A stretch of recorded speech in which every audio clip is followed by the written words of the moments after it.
So we go over defense on the ground against standing striking and stuff. So basic thing is the combat base, and a lot of people think of the combat base like this is just a safe way to get up. It's more than just a safe way to get up, and we're just gonna go over some like basic attacks and defenses and things you can use with this on the ground striking situation. So for one, the side, if he's in a stance, and say this is like a more MMA oriented attack or whatever, and he's throwing like ground kicks to my face, what I want to do is if I'm in my combat base, I want to look at like where his front foot is and where his back foot is first, because depending on what he's doing, if usually somebody who's going to kick me is going to use their back leg because that's naturally going to feel more powerful to them. Most people are not going to throw the front foot up to kick and think, to kick me in the face. Now, so what I'm going to do is, because of this stance, I'm going to angle this. I'm going to angle myself this way. So if he does decide to throw the front foot, I can always check with this leg here. Okay, and that's just to keep an eye on the range and see what he's going to do there. Okay, so if he throws this round kick, what I want to do is I'm going to use my boxing shield, and I'm just kind of looking for this hook here. And this, believe it or not, it works really well. I've done this by accident multiple times when people like kick me and then when they try to pull back, they just trip, completely fall over trying to pull that kick back. So what I want to do is I get my I stay here right in my combat base, and as soon as he throws that kick up, I'm just gonna curl it, just like I'm doing like a shield, boxing shield. So this foot, I'm gonna keep my toes up so that I can hook here.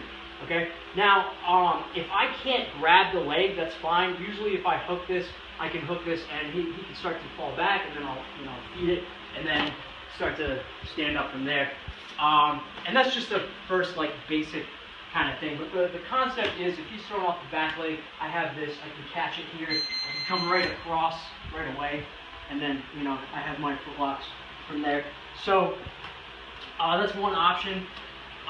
With the back leg, something I can look at too, if he's not advancing with the kick, or he's trying to throw a straight kick to my face, I can just bend myself over this way and come across, straight to the groin here.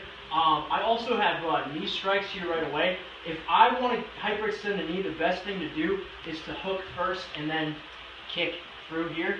That's a really good one. You can also use that as a trip too. If you don't want to hyperextend the knee, it's going to be a lot harder to trip them though without like excessive force.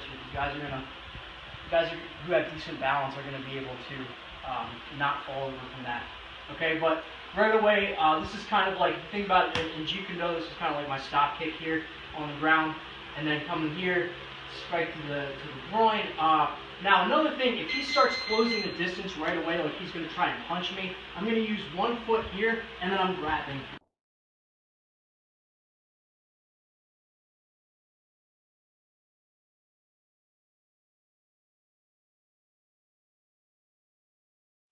That.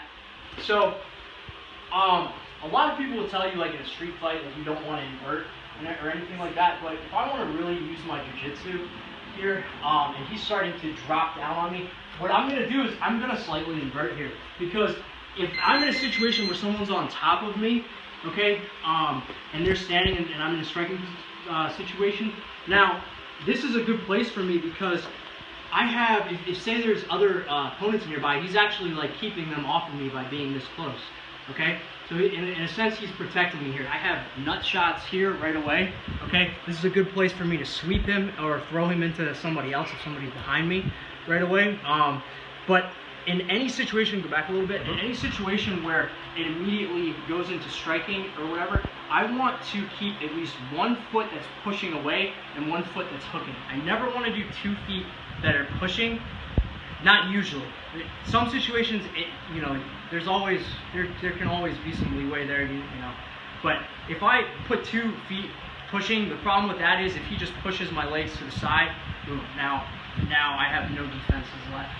So if I keep 1 foot though, I can easily hook, and say I can't. If he's trying to hit me, I can't. Even if I take that strike to the face, if I can get his arm, if I get him going, boom.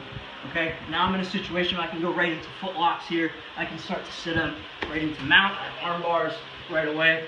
Okay, I can just control him here, you know, all that good stuff. So,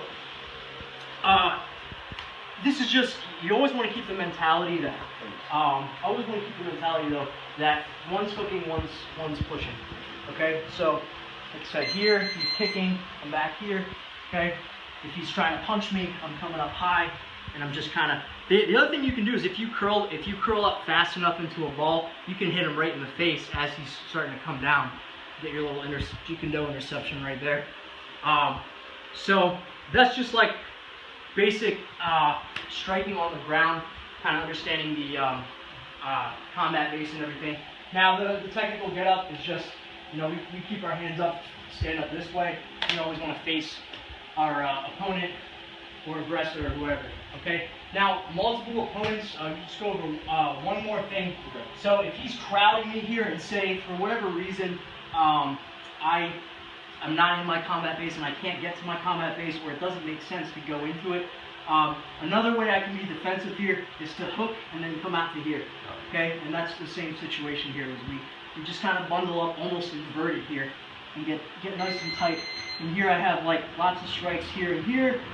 This requires some degree of flexibility, though. You can't, obviously, if you don't have knee flexibility, hip flexibility here, you know, this is going to be difficult. But getting to here is a good place. Now I have my trips right away.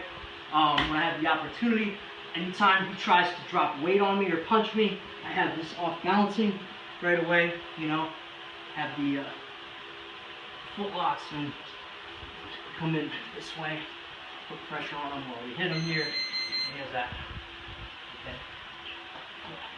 Okay, so all that stuff right there.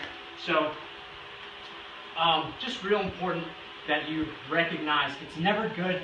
It's never necessarily good to just try to donkey kick or, you know, double kick like that.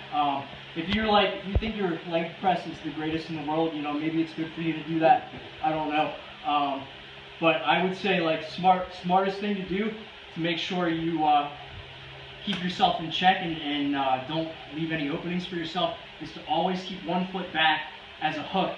Now with this hook here, you can always use this to kind of push too. If you notice, like I can hook it and push it out this way, and I just kind of bounce my shin with that. So I hook it in, push it away.